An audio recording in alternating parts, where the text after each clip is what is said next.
Hello everybody and welcome. In this video I'm going to show you how to fix when the battery level of your earbuds is not reliable.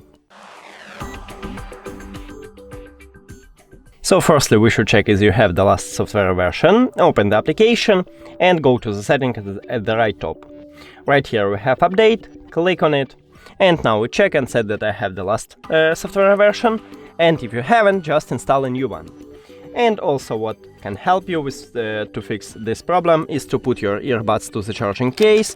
Now you can close it and wait about 15 seconds. The battery level of the earbuds and the charging case will update, and after 15 seconds just open it, remove it and check, maybe it fixed your problem.